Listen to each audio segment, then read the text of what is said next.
नमस्कार दोस्तों, स्वागत है आप सभी का हिंदी महासागर में। आज हम पढ़ने वाले हैं पथिक से नामक कविता को। यह कविता मध्य प्रदेश की जो वर्ग 2 चयन परीक्षा होने वाली है उसके सिलेबस में लगी हुई है। तो आज हम इसको डिटेल से पढ़ने वाले हैं। पथिक से कविता के जो कवि हैं वो है शिवमंगल सिंह सुमन। शिवमंगल सिंह सुमन। सुमन जी का जन्म जो है, इनके जन्म की दो डेट मिलती हैं, एक तो 1915, एक 1916। 16 भी मिलती है और 15 भी मिलती है, तो दोनों मान के चलना है। और इनका निधन जो है, निधन हुआ था 2002 में। निधन हुआ 2002 में। तो शिवमंगल सिंह पथिक से कविता के रचयिता हैं। इनका जन्म हुआ था 1916 या कुछ जगह 15 भी मिलता है। निधन हुआ 2002 में। शिवमंगल सिंह की कुछ प्रमुख रचनाएं हैं जो उनको भी देख लेते हैं, उसके बाद कविता को पढ़ेंगे। इनकी प्रमुख रचना है जीवन के गान।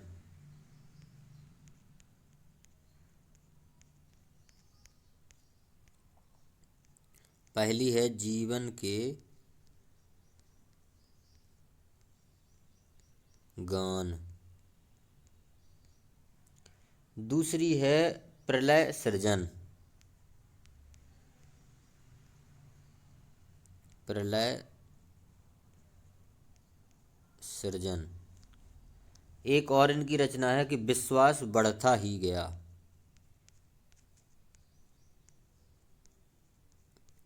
विश्वास बढ़ता ही गया। इनकी कुछ एक दो रचनाएं और हैं जिनमें है, एक है हिल्लोल। तो चौथी रचना है हिल्लोल।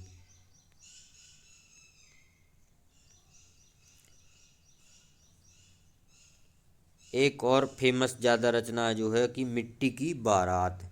तो पांचवी रचना कौन सी है? मिट्टी की बारात।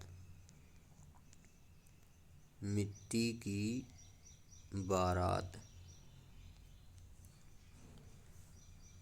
इतनी इनकी जो है कुछ प्रमुख रचनाएं हैं। तो पहली है जीवन के गान, दूसरी है प्रलय सृजन, तीसरी है विश्वास बढ़ता ही गया, चौथी है हिल्लोल, पांचवी है मिट्टी की बारात। क्योंकि जो जिस कवि की जो रचना डिटेल से लगी हुई हैं तो उनकी अन्य रचनाओं के बारे में भी पूछा जा सकता है, इसलिए इनको पढ़ना ज़रूरी है, थोड़ा लेखक के बारे में जान लेना। तो शिवमंगल सिंह सुमन की ये रचनाएं हो गई और उनका जन्म 1915 या 16 में हुआ था, निधन 2002 में। आइए अब पढ़ते हैं पथिक से रचना को।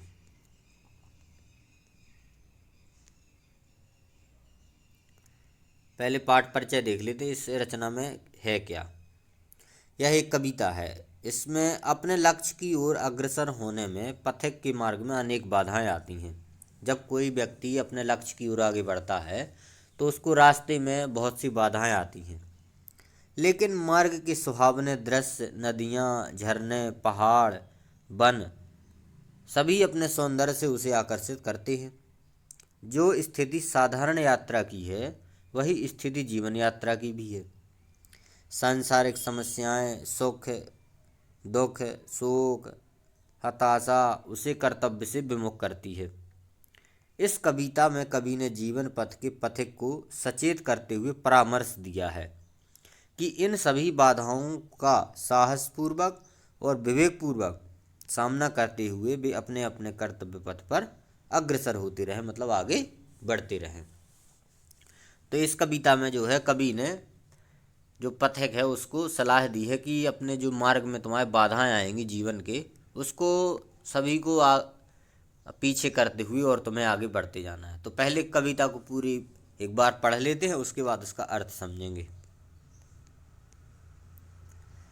पथ भूल न जाना पथिक कहीं, पथ में कांटे तो होंगे ही। पथ भूल न जाना पथिक कहीं, पथ में कांटे तो होंगे ही। दूर बादल सरिता सर होंगे, सुंदर गिरि वन बापी होंगे। सुंदर सुंदर निर्झर होंगे, सुंदरता की मृग तृष्णा में, पथ भूल न जाना पथिक कहीं। जब कठिन कर्म पगडंडी पर, राही का मन उन्मन होगा। सब अपने मिट जाएंगे, कर्तव्य मार्ग सम्मुख होगा। तब अपनी प्रथम विफलता में, पथ भूल न जाना पथिक कहीं। अपने भी विमुख पराए बन, आँखों के सम्मुख आएंगे। पग पग पर घोर निराशा के, काले बादल छा जाएंगे। तब अपने एकाकीपन में, पथ भूल न जाना पथिक कहीं। रणभेरी सुन विदा विदा, जब सैनिक पुलक रहे होंगे। हाथों में कुमकुम थाल लिए, जल कण कुछ धुलक रहे होंगे। कर्तव्य प्रेम की उलझन में, पथ भूल न जाना पथिक कहीं। कुछ मस्तक कम पड़ते होंगे, जब महाकाल की माला में। माँ मांग रही होगी आहुति, जब स्वतंत्रता की ज्वाला में। पल भर भी पड़ असमंजस में, पथ भूल न जाना पथिक कहीं। यह रचना है इतनी। अब आइए इसका अर्थ समझ लेते हैं।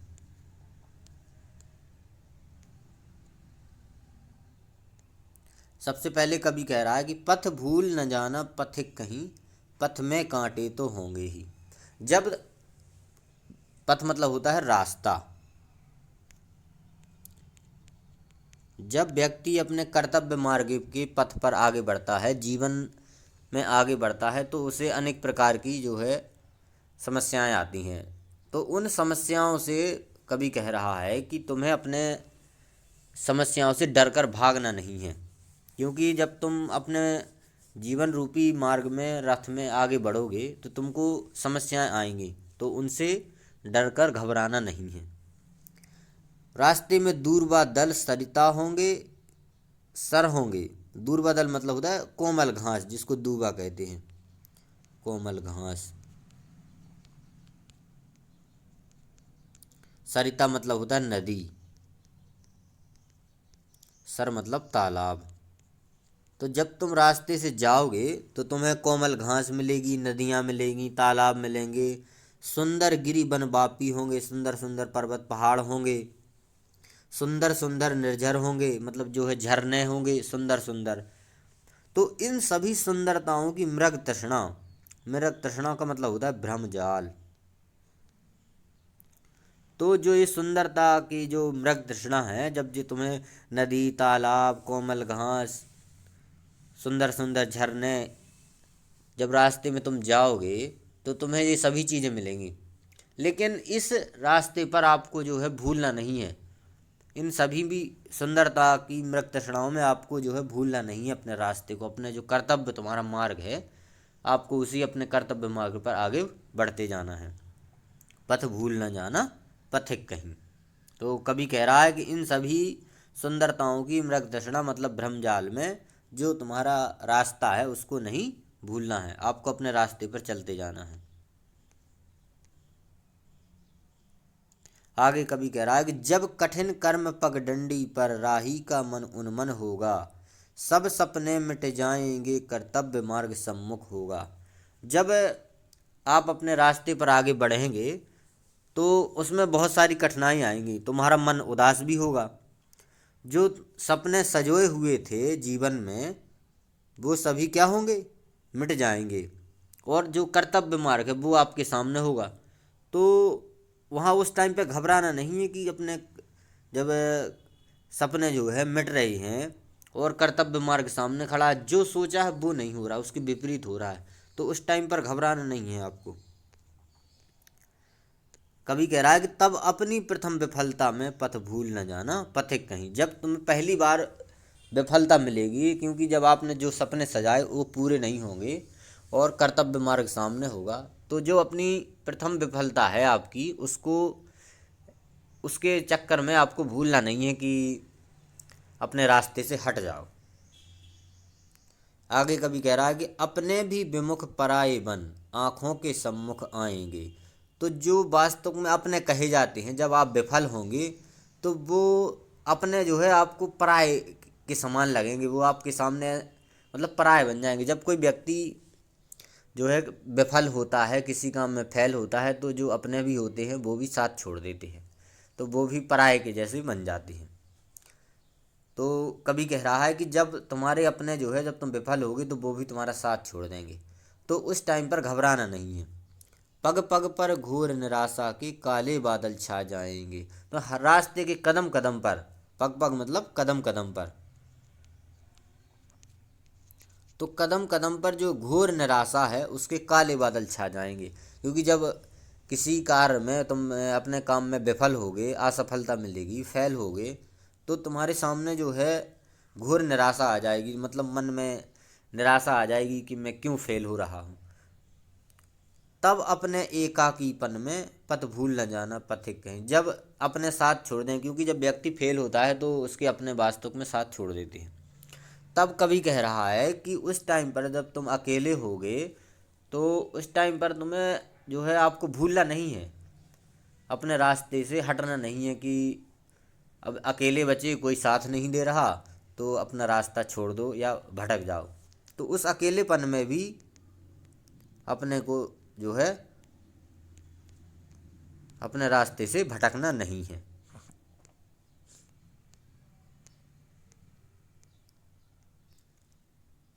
आगे कभी कह रहा, रणभेरी सुन बिदा बिदा, रणभेरी सुन सुन बिदा बिदा, जब सैनिक पुलक रहे होंगे, हाथों में कुमकुम थाल लिए जलकण कुछ ढुलक रहे होंगे। जलकण मतलब आंसू। जब सैनिक जो है युद्ध के लिए जाता है, तो वो उसके अंदर तो बहुत उत्साह होता है कि वो युद्ध के लिए जा रहा है और अपने जो है अपने कर्तव्य मार्ग पर जा रहा है। और लेकिन जो है हाथों में कुमकुम थाल लिए, जो तुम्हारे हाथों में जो कुमकुम थाल मतलब तुम्हारी जो पत्नी होगी या जो परिवार के लोग होंगे, तो वो तुम्हारी जब सैनिक युद्ध के लिए जा रहा है तो उसकी आरती के लिए सामने कुमकुम थाल से लेकर उसकी आरती की जाएगी, उसका तिलक किया जाएगा। तो उस टाइम पर जो है कुछ आंसू निकल आएंगे जो तिलक कर रहा है, तो उस आंसुओं को देखकर कर्तव्य प्रेम की उलझन में पथ भूल न जाना पथिक नहीं। तो उन आंसुओं के जो है देख कर तो पिघलना नहीं है आपको, मतलब अपने कर्तव्य मार्ग से हटना नहीं है कि जो आरती कर रही है, जो आपके सगे संबंधी होंगे, तो वो जब आप युद्ध में जाएंगे तो वो उनके आंसू निकलेंगे, तो उन आंसुओं को देखकर जो है आपको अपने कर्तव्य मार्ग से विचलित नहीं होना है।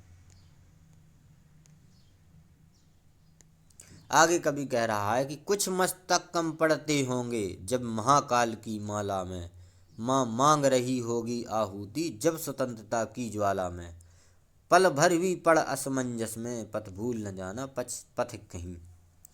जब लेखक कह रहा है कि जब कवि कह रहा है कि जब मस्तक कम पड़ रहा है, जब महाकाल की माला में, जब मातृभूमि के लिए शीशों के लिए शीशों की आवश्यकता होगी, मतलब अपने बलिदान करने का जो है ज़रूरत पड़ेगी, तब उस टाइम पर तुम्हारे कुछ लोग बलिदान कर चुके होंगे, लेकिन और जो व्यक्तियों की और ज़्यादा लोगों की देश की सेवा के लिए ज़रूरत पड़ेगी, तो उस टाइम पर तो स्वतंत्रता की ज्वाला में पीछे नहीं हटना है, अपने जो है अपने शीश को आगे करना है, मतलब अपने रास्ते पर, अपने कर्तव्य पथ पर आगे बढ़ना है और स्वतंत्रता की ज्वाला में अपने आप को झोंक देना है।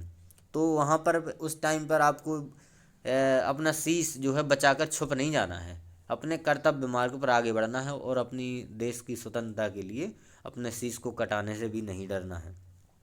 कभी कह रहा पल भर भी पड़ असमंजस में, कोई भी मन में असमंजस नहीं होनी चाहिए, मतलब आपको कोई भी एक भी ऐसा ख्याल ना हो कि अपने देश की सेवा के लिए, अपने स्वतंत्रता के लिए जो है, अपने देश के लिए अपना मस्तक कटाने में कोई भी असमंजस हो, कोई भी अंदर डर हो, तो ये बिल्कुल नहीं होना चाहिए।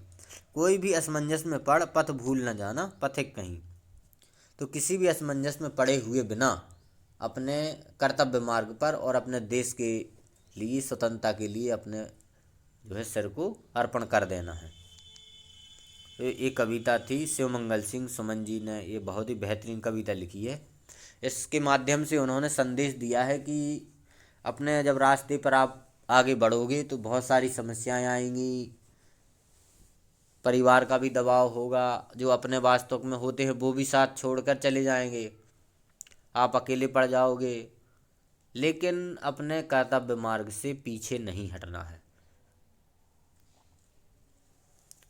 जीवन में बहुत सारी समस्याएं आती रहती हैं और चली जाती हैं, यदि आप अपने कर्तव्य मार्ग पर आगे बढ़ते जाओगे तो वो सभी समस्याएं को पार कर जाओगे। कवि का परिचय शिवमंगल सिंह सुमन का वैसे परिचय अपन देख चुके हैं, फिर भी और देख लेते हैं। मूल रूप से उत्तर प्रदेश की उन्नाव जिले के रहने वाले थे, किंतु उनकी आधी शिक्षा मध्य भारत में हुई। ग्वालियर के महारानी लक्ष्मीबाई कॉलेज में व्याख्याता के पद पर उनकी नियुक्ति हुई और उज्जैन के माधव कॉलेज में वे प्राचार्य रहे। विक्रम विश्वविद्यालय में वर्षों कुलपति रहे। सुमन जी हिंदी के अग्रणी कवियों में माने जाते हैं। तो यह कविता यहीं पर समाप्त होती है। यदि वीडियो पसंद आया है तो लाइक करें, कमेंट करें और चैनल पर नए हैं तो सब्सक्राइब जरूर करें। मिलेंगे अगले वीडियो में। धन्यवाद।